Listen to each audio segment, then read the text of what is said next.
with Neurosis back in 1985. Mm. That is exactly the year I was born, actually. Um, Yeah. yeah, so since... Well, you're a little bit older than my son, so... All right. Since 1985, Neurosis made a very long way, and there are many questions left open for me and for a lot of people my age. So in this part of the interview, I want to focus a little bit more about the man that inspired so many bands and musicians, a little bit more about your perspective and experience as much as possible. So I want to move to some questions about the writing process. Mm-hmm. Is it a different place you write from when you write for Neurosis and for your solo materials? No, it's not a different place, but it kind of comes through in a different way. And I don't really have much of an explanation for that. I think that it's nothing that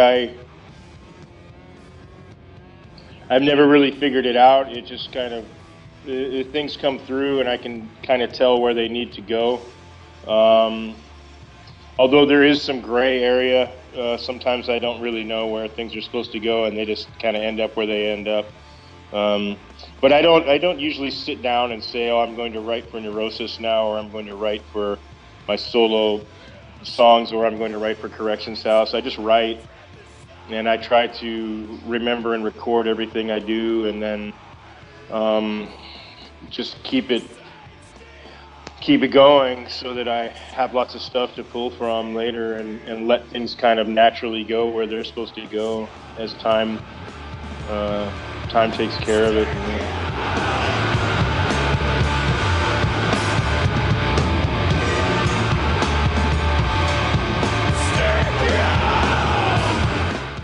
When you write, the inspiration just comes to you, or you have certain ways to reach for it? Yeah, it's kind of just always there. It's not really, yeah, it's always there. It's just whenever it's always there. I'm always on with that. It's just a matter of picking up a pen or picking up a guitar and going to work. Other than that, it doesn't, the only thing that stops it is me not working on it. Otherwise, it's just kind of just always in movement, And when you do that, like, it's most of the time you write lyrics first, music first. How you just count? Yeah, I don't know. Yeah, it's kind of it's hard to say. It's I think actually it's usually music first, typically, but it just there's no reason there's no specific way that it happens. All right. I heard you said somewhere that it's all about communication. What is it you try to deliver to people through music nowadays? Well,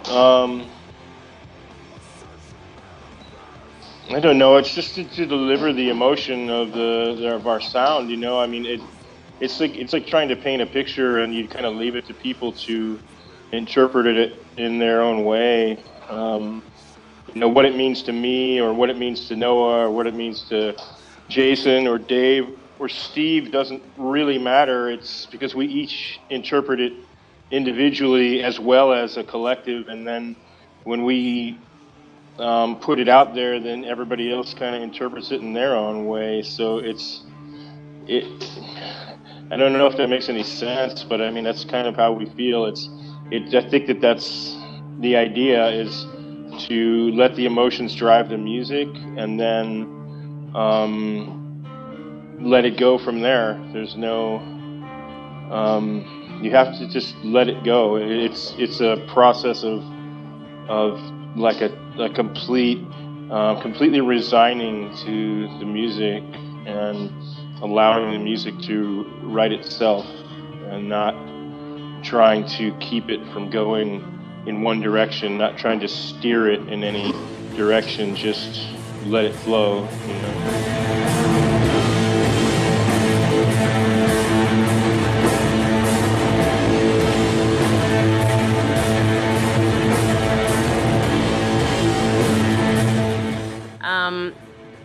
also said that music is religion. It almost became a cliche over here. I'm sure not just over here.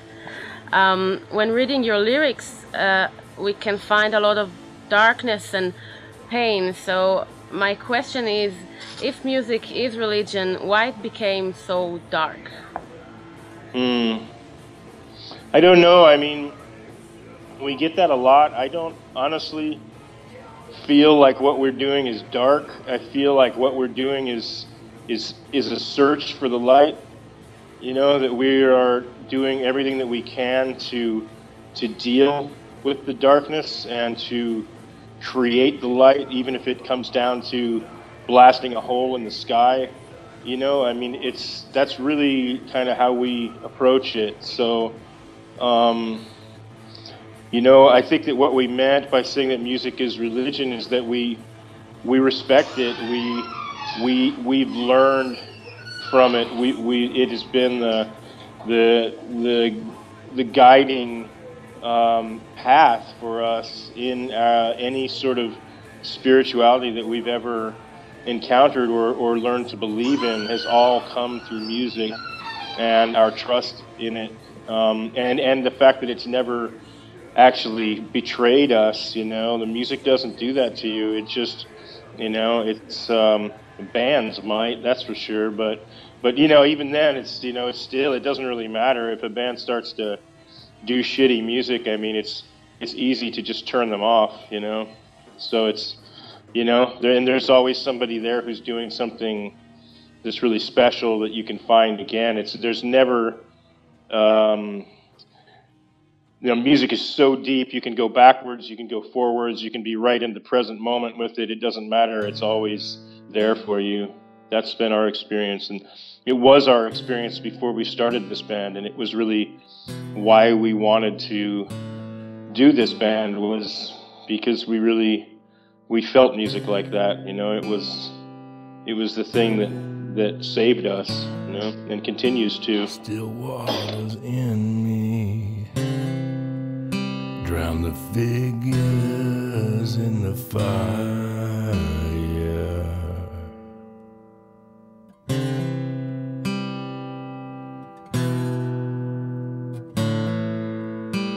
A lesser risen God. The rockstar image, known for loving the energy of the audience and everything that comes with it, yet you mentioned you don't like crowded places and you don't seem to enjoy the whole rockstar image. Performing on stage, the need to share, the need of love and acceptance from the audience is part of the drive for many musicians. Mm-hmm. How those two different approaches works for you? That's a really good question. You know, I think that anybody who doesn't kind of understand that about themselves when they first decide to do this isn't really being very honest, because I think that, yeah, that's a big part of it. I think that when you feel, it's like you have something that you need to feel better about yourself. You need people to say, hey, you did a really good job. You need people to like it in some way, you know, so you put yourself up there and you expose yourself to criticism and all of the things that come along with it in hopes of, you know, getting that feeling that somebody likes what you do. And I think that as I got older, I kind of realized and could accept the fact that I had, in fact, been that person when I was 14, 15 years old. You know, as I've grown up, I've gotten less and less comfortable with it and become more and more reclusive.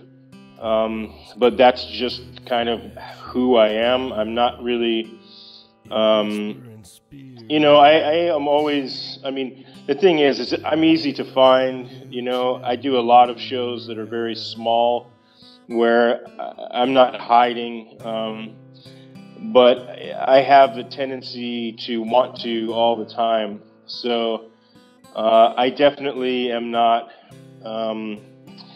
like a peacock, you know, walking around like, you know, with my, you know, outfit on, trying to, you know, look good and be the loud guy in the room, you know. But at the same time, at the end of the night, I'm the one who's standing there on the fucking stage. So, you know, that's the reality of it, right? So, you know, it has to be acknowledged just on some level. But I don't know. I really am humbled by music and by the opportunities that it's given me in life, and the fact that I've got to travel to a lot of places. Not every place I'd like to be. Obviously, I've never been to Israel, but Yeah, I want to ask there. you about it. Yeah, you sure? It's just one of the places I'd very much like to go, and plan on it.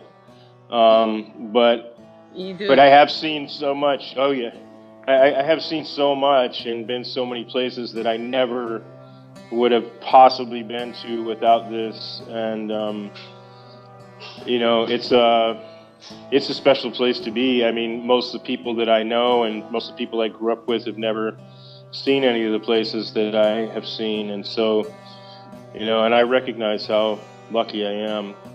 So I don't, you know, and I really, truly don't view myself as being any better than anyone else in this world. In fact, quite the opposite most of the time, to be honest with you.